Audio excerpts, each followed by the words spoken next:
Hello, ladies and gentlemen, and thanks for tuning in. And today we've got something special. We've got some footage of the new Medal of Honor Warfighter as I played through the beta that was released on Friday. A couple of apologies, first of all. First of all, I apologise that this wasn't released on Friday. I've had a hell of a time getting things to record. I'm not going to bore you with the details, but it's been pretty annoying getting things to work as they should. Obviously, I'm a PC gamer, but I promised you footage of the beta, so I made an effort to record it. It's not as good quality as I would have wanted. Obviously, I would have loved to have had pure HD quality coming from the Xbox, but I just don't have that tech lying around because I don't play Xbox. So I've done as best as I can, and I hope you guys appreciate that. But that said, let's get into some of the footage. I mean, we're showing off the demo here. I thought I'd go through just a bit of information on the game, though. The game, basically, you play as one of 12 Tier 1 operators, as they're called, ranging from 10 different countries. USA has got 3, so they've got the most out of all of them. You've got the Australian SASR, Canadian JFT2, there's a German one in there, Norwegian FSK, Polish Grom, etc., British SAS, etc. The game's running on the Frostbite 2 engine that DICE worked so hard to perfect and used on Battlefield 3.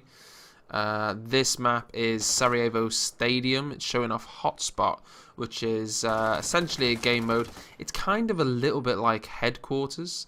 Essentially, one team's defending, one team's attacking. A bomb site or hotspot will be labelled on the map. You can see in the top of the map there, or top of the screen in the centre, there is 5 sections. That first one there is telling me that I need to be covering a certain bomb site. I need to be defending it.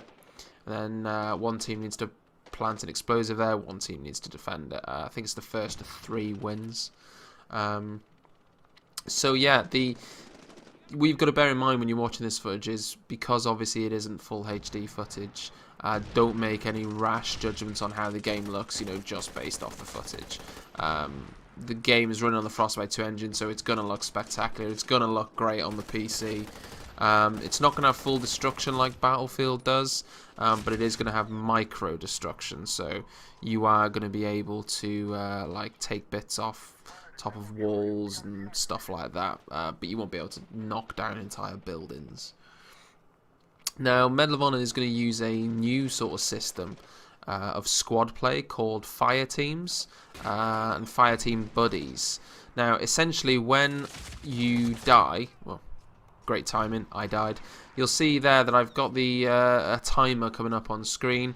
I've got the option now to spawn on my buddy. Here's my buddy. I can spawn on him if I choose to. Now, we've skipped to another scene there because he actually died. Now, if, say, for example, he is in danger, that timer will reset. If my buddy kills the guy that killed me, I don't have a timer at all, and I can instantly spawn back. Or I can choose to spawn back at deployment if I want to. Also, you can run up to your buddies, you can replenish ammo from them and heal them.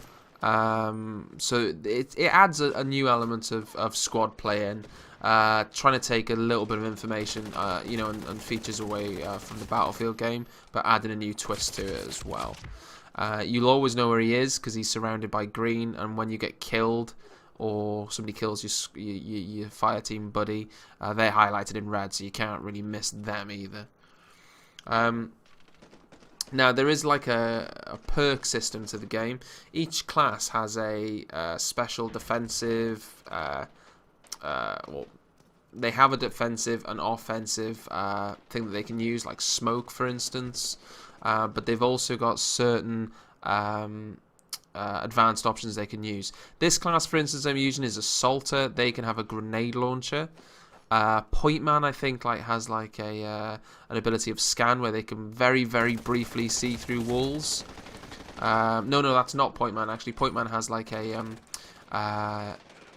advanced bullets, if you like, that do a little bit more damage that you can equip. So each class has its own advanced thing that you can actually select to give it a little bit of to differentiate it from all the others. So that's a pretty cool feature. There's so many classes to unlock, so many soldiers to unlock and so many classes. weapons to get through, that there's just tons and tons of stuff. With the actual weapons themselves, you can customize them, so you can customize the barrels on them, the scopes on them, you can customize the skins on them.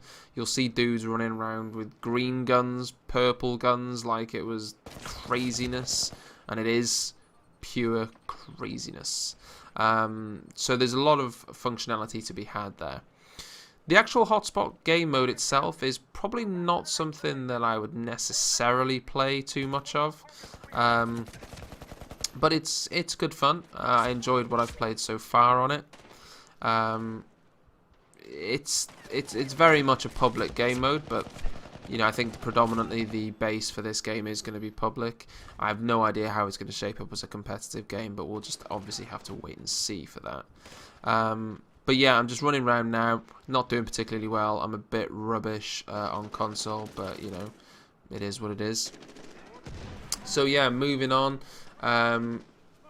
The classes themselves do have different features as well. I mean, if you look at demolitions, for example, they will run a lot slower than Spec Ops, just using that as an example. But demolitions will be able to defuse charges faster than like other classes will. So each class does have its place. I'm very much interested to see how that is going to pan out in the home run, I think it's called, game mode that they're introducing, like a competitive game mode. So it's a bit like Capture the Flag meets Counter-Strike. Essentially, imagine fire 6-on-6. I think it's going to be 6-on-6 with 2 flags instead of bomb sites. And when you die, you stay dead for the round. You have to get the flag and return it to your base. So that is. I'm interested to see how that's going to pan out and how that's going to be balanced. But that's looking pretty good.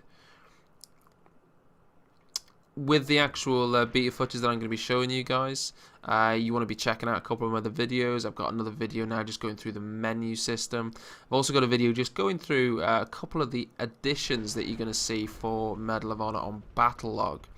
For those of you who don't know, Medal of Honor is going to use the Battlelog system that you've seen on Battlefield 3.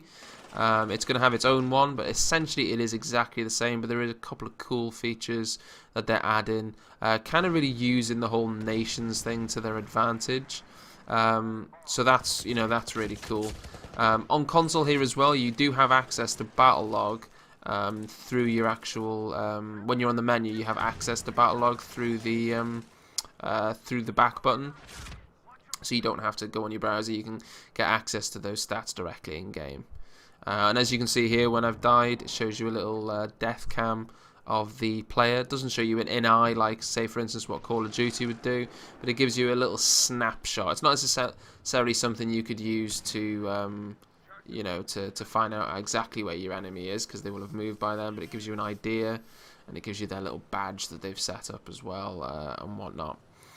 You will probably have just seen then that my fire team buddy spawned on me. So that system, you know, is something that's going to be really interesting to see how that pans out. I think it will work very well. My only concern is I don't know. I would have liked to have seen bigger squads. However, I don't know if this number is correct. I believe servers are limited to 16. It's either 16 or 20 players, I believe, on all platforms. So you're looking at sort of 10. Maximum of 10 fire teams on a team, which sounds about right. So you've got here the little diffusion animation, which is pretty cool actually. I really like the 3D diffusing bar that they've got going on there. That looks pretty awesome. Yeah, overall this game mode's been pretty fun, you know. I'm terrible at console though, mind you, which, you know, you can clearly see. But the game mode's very fun. I've been really liking the customization. What you just saw me do then, out of interest then, is you just saw me equip the hardpoint ammo for the class that I've currently got. And you can differentiate that because it had that completely different like image on the magazine. And he taps it as it's going in. So that's kind of differentiates it. Also, you got a little drone here, which is the added benefit of being this class. I can send that off. And there we go, I got my funky little icon on my magazine, and these bullets just going to give me a little bit of extra punch. So yeah, coming up, I've got loads more videos coming up. I'm going to show off some more videos. I'm going to do some videos on specific classes as well, so that sort of footage. And I'm going to kind of give my thoughts on the game, really, and how I think it's going to progress. And then moving on maybe to when the game is actually released, I'm definitely going to do a playthrough of single player. And I'm going to try and do as many tutorials and gun reviews as I possibly can. And obviously then you'll be seeing it in full 1080p goodness. So that's something to look forward to. So I thank you very much for watching. Stay tuned for much more videos, or many more videos. Like and subscribe. And I'll see you on the next one. Thank you.